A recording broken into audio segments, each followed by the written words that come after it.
Kasus korupsi merupakan kejahatan yang dilakukan bersama-sama. Maka dari itu tidak heran jika kasus korupsi biasanya menyeret banyak nama. Seperti kasus korupsi Tower Base Transceiver Station atau BTS yang melibatkan Menteri Kominfo Johnny G. Plate. Korupsi yang mengakibatkan kerugian negara hingga 8 triliun itu kembali menetapkan tersangka baru, yakni wanita yang bernama Windy Purnama. Lantas, siapa sebenarnya sosok Windy Purnama?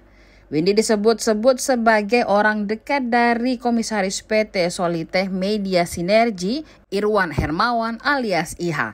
Diketahui sebelumnya, Irwan Hermawan ditetapkan sebagai tersangka dalam perkara korupsi dan tindak pidana pencucian uang atau TPPU terkait proyek pembangunan BTS. Meski begitu, pihak Irwan Hermawan membantah bahwa Windy Purnama adalah orang kepercayaannya. Namun pihak Irwan mengaku bahwa Windy memang terlibat dalam kasus korupsi BTS tersebut. Posisi Windy Purnama pun disebut seolah sebagai juru kunci dari terbongkarnya kasus BTS ini secara terang-terangan. Makanya Windy disarankan untuk meminta perlindungan dari pihak-pihak yang berwenang, termasuk Lembaga Perlindungan Saksi dan Korban atau LPSK.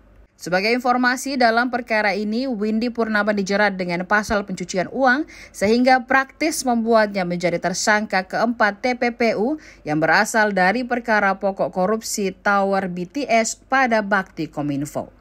Tim penyidik menjerat Windy Purnama dengan pasal 3 dan pasal 4 Undang-Undang Republik Indonesia Nomor 8 Tahun 2010 tentang pencegahan dan pemberantasan tindak pidana pencucian uang junto pasal 55 ayat 1 ke 1 KUHP. Dalam TPPU dari perkara pokok korupsi pembangunan BTS, tim penyidik sebelumnya telah menetapkan 3 tersangka. Mereka merupakan Direktur Utama Bakti Kominfo Anang Ahmad Latif, Direktur Utama PT Mora Telemonika Indonesia Galumbang Menak Simanjuntak, dan Komisaris PT Solitech Media Sinergi Irwan Hermawan. Sementara dalam perkara pokok, tim penyidik telah menetapkan 6 tersangka. Mereka ialah Menkominfo Johnny G. Plate, Direktur Utama Bakti Kominfo Anang Ahmad Latif, Direktur Utama PT Mora Telematika Indonesia Galumbang Menak Simanjuntak, Tenaga Ahli Human Development Universitas Indonesia tahun 2022 Yohan Suryanto, Account Director of Integrated Account Department PT Huawei Technology Investment Mukti Ali, dan Komisaris PT Solitech Media Sinergi Irwan Hermawan.